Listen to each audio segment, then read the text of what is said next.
Good luck, both of you. And for the motion, your 1 minute starts now. The idea of caste-based reservation was the brainchild of the divide and rule policy of the British in India, which saw the united Indian population as a threat to them.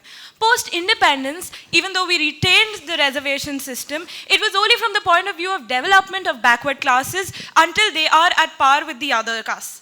But one major mistake made by our leaders at that time was to not define the word backward classes in the constitution, which has been exploited completely by the politicians.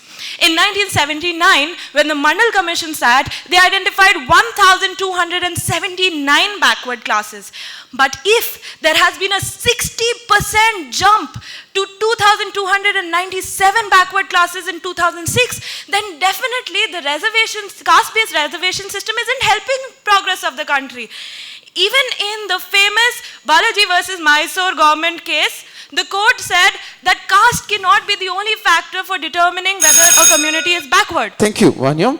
Against the motion, Deepthi, your 1 minute starts now. I would like to say the present situation or condition of our society with a famous quote from George Orwell. We are living in a society where all animals are equal, but some animals are more equal than others. This is the same situation with caste as well. When we talk about caste as something which has to be rooted out from our society, we know that each and every cultural inscriptions, even our body politics determines our caste. People actually represents the various forms of caste in the way they exaggerate themselves, the way they express themselves in various occasions. Even when you name a person, the caste is something evident. So you cannot find out that the caste reservation is actually demarcating the caste lines, but instead our own prejudices regarding the caste is the basic reason that need to be rooted out before going a furrow against this caste reservation. And caste reservation is actually an affirmative action to wipe out this demarcation between caste in its effect, because that is why Dr. B.R. Ambedkar has rightly quoted. Thank you so much. Your time up. Now you have 3 minutes for the debate and your time starts now. I do not deny the existence of caste-based discrimination in India. But what I will prove here today is that the caste-based reservation system is absolutely ineffective in helping these backward classes. Rajasthan has 68% reservation for backward classes and shows only a growth rate of around 6% in the last decade. Whereas Tamil Nadu has a 69% reservation for backward classes and shows a growth rate of 10 to 12% in the last decade. There is no correlation between reservation and growth of states. Please. So relating reservation with that of growth of state, I would like to ask you one simple question. It's like that. When you talk about this reservation, according to Mandal condition, there are 52% of population occupy the seat, occupy the category of OBCs, and just 27.5% is a reservation that's being provided. But that itself is a great kind of a difference in calculation as well. But even while giving such a kind of a reservation, when you refer to the report of Times of India in 2050, just 12% of the OBC category people can actually accommodate themselves to occupy the elite positions in universities and in all those kinds of central jobs opportunities. Okay. And it clearly said that a certain kind of elitism, a certain kind of division of laborers, as B.R. Ambedkar rightly quoted in Annihilation of Caste, still exists in India. Considering that according to the latest list of backward classes, 44% of the population is OBC, 9% is STs, and around 20% are SCs. That makes it approximately 73%. And considering that the Patidars, the Jats, the Gujars, the Lingayats, everybody wants to be now a part of the caste-based reservation and be part of backward classes, how do you, and if we accommodate them, it will be let me complete my point, my worthy opponent. Wait.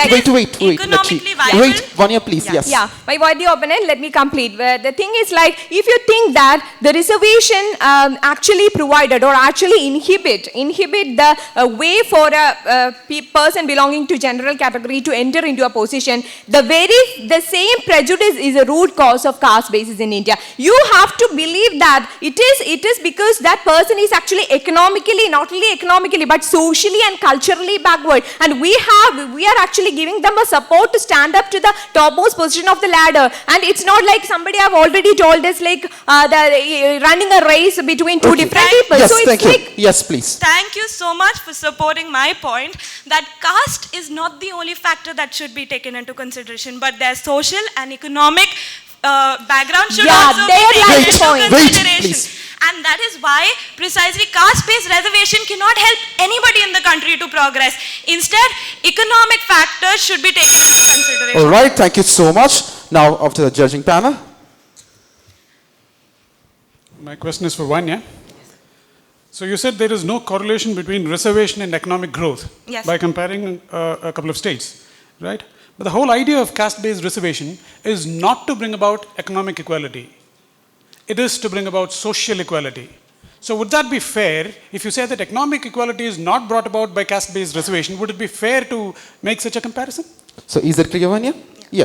Your time starts now. Sir, social equality can be brought about only by changing the mindsets of the people and not by introducing a caste-based reservation which further divides and claws that division inside between the different castes. Whereas economic equality would help them to fight for themselves to get the rights that they should have, and that would help them to be an equal to the other castes in society. And that is why economic equality is as important as social equality, which cannot be attained by Thank you so much. caste Yes, reservation. judges.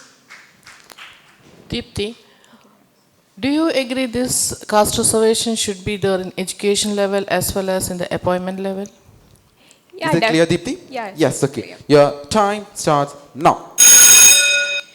When we talk about reservation, caste-based reservation in general, it is being like uplifting the poor to appear or to reach into a position which actually make them equal with the other opponents. When it comes to employment and when it comes to education as well, the scenario is different. When you take the case of employment, even when you refer to the records, there are certain elite positions like even certain organized forms of professionals are reserved for this so-called higher class society. So we cannot deny that. Thank you so much. Your time up. Anyway. Thank you so much, ladies. Kindly come forward and shake your hands.